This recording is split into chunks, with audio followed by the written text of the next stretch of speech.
Hello there and welcome back to my YouTube channel. This is Daniel Rosell and this YouTube channel covers all things related to living in Israel from my lens as an immigrant. Last week I uploaded a video about the demographics of Israel and how densely populated this country is. Did you know that there are 16 cities with 100,000 residents or more in Israel? If you'd like to know more about that, check out that video in which I share some stats about how densely populated this tiny patch of the Mediterranean coastline is. Today I wanted to introduce a really interesting resource for diving into much more info about socio-economic policy in Israel. It comes from the Shoresh Institution for Socioeconomic Research and it's headed by a guy called Professor Dan Ben David, who I'm excited to be interviewing for this YouTube channel after Pesach. That video will appear here when it's ready, which will hopefully be later this month. If you're also keenly interested in themes like income inequality in Israel, the state of our education system, and the disparities between key demographics, then I recommend keeping an eye out for that video. Professor Ben David has been making headlines among the English-speaking community in Israel recently for a series of widely shared articles that he published in the Times of Israel, critiquing various aspects of Israeli social policy. He is a professor of public policy at Tel Aviv University, and socioeconomic research is really his jam. His words carry resonance. For those interested in reading the 5-part series, I'll include a link in the video description. The piece arguing that the Israeli government's priorities kind of went astray in the 1970s is worth a read, although those on the religious right will certainly take issue with his argument that diverting resources towards nationalistic projects was in the detriment of the national interest. However, if you want something with really strident conclusions, check out the final installation of that series, part 5 of 5, which is entitled "For a Glimpse of Israel's Future, Look Not at Poland or Hungary, but Afghanistan." Let me add a little bit of context to make the piece seem more understandable for those who haven't been following the judicial reform debate in Israel that closely. Or for those like me who've just been finding it kind of overwhelming and who have chosen to turn down the volume just a little. Many protesters over the past few months have been warning that the chart Israel is heading down with its judicial reform proposals resembles that of Hungary, which is often touted as an example of a country that remains a democracy on paper only, if even that. Last September, the European Parliament published a report asserting that Hungary could no longer be considered a full democracy. Even though the report was non-binding, given the fact that Hungary is a member of the EU, that conclusion had symbolic meaning and gave a more formal imprimatur to what had then just been a widespread opinion. Although the judicial reform proposals in Israel haven't been passed yet, prominent voices on the international stage, including many supporters of Israel, have been issuing a comparable warning. Dr. Asaf Shapira of the Israel Democracy Institute put it bluntly, stating, "In the Israeli context, it is clear that we will no longer have democracy, even in the narrow sense, without a strong and independent Supreme Court that protects the rights of Arab parties and candidates to run for office." Lest the name not provide a clear giveaway, the Israeli Democracy Institute is, according to its mission statement, quote, "an independent center of research and action dedicated to strengthening the foundations of Israeli democracy,"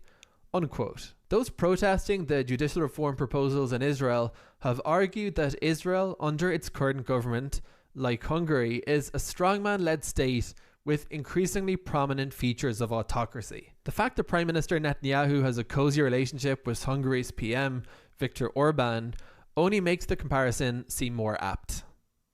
Israel is an emerging autocracy with a fitting pool of bedfellows, or so the argument goes.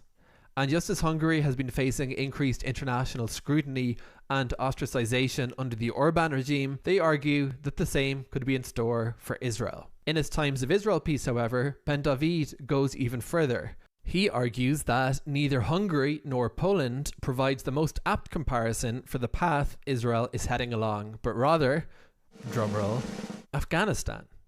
Although there are certain differences between Israel and Afghanistan, for one, Afghanistan has a population of 40 million, which just dwarfs Israel.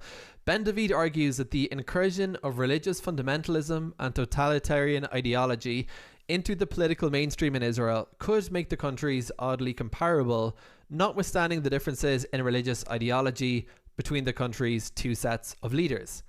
Ben David states, without a complete overhaul of Israel's education system, along the lines outlined in the previous article in the series, the country's future will be a Jewish version of Afghanistan, an inhospitable place that our children and grandchildren will not want to live in, a racist country that is a pariah in the international community, unquote. In order to stop this, Ben David argues that Israel needs to completely overhaul its system of governance to ensure independence between not only the legislature and the judiciary, but also the legislature and the executive. He also argues that Israel needs to codify its constitutional law into one single document, bringing order to the current system, which can best be described as a quasi-constitution comprised of a number of laws with special elevated stature, the so-called basic laws.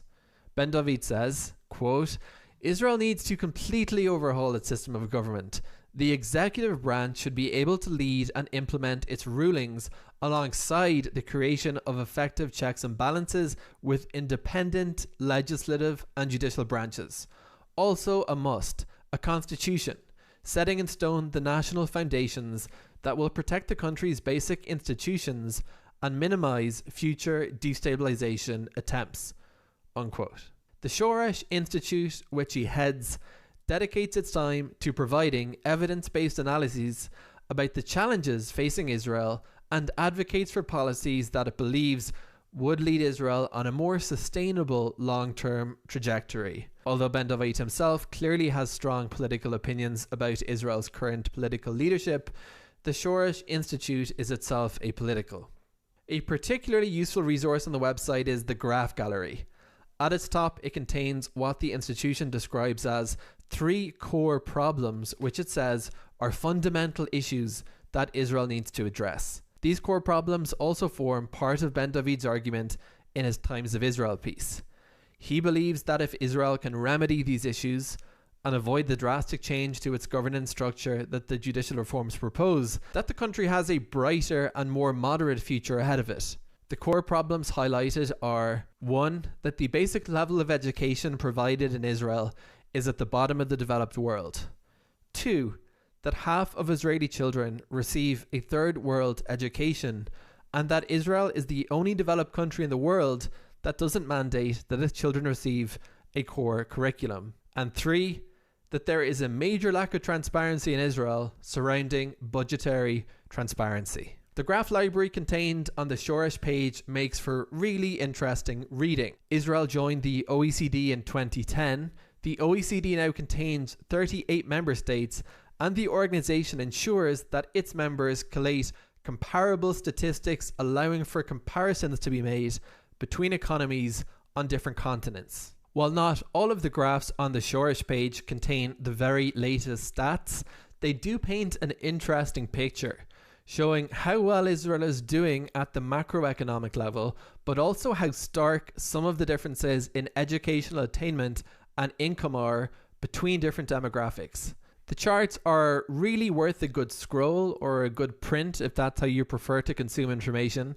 So if you're also interested in diving deeper into the socioeconomic dimensions of life in Israel, go ahead and check out the page. I'll link to it in the description. But here are just a couple of the charts. This is Israel's actual GDP per capita growth from 1973 onwards, set against a dotted blue line, which represents an extrapolation of what Israel's GDP per capita growth would have looked like if the level between 1950 and 1973 had been maintained. Again, Ben David argues that Israeli government policy pivoted away from the greater good in the 70s. There is also an interesting chart looking at the Gini coefficient between 1973 and 2013. The Gini coefficient is a representation of the income inequality in an economy, with 1 representing perfect inequality and 0 representing perfect equality. In other words, an economy in which everybody earns the exact same.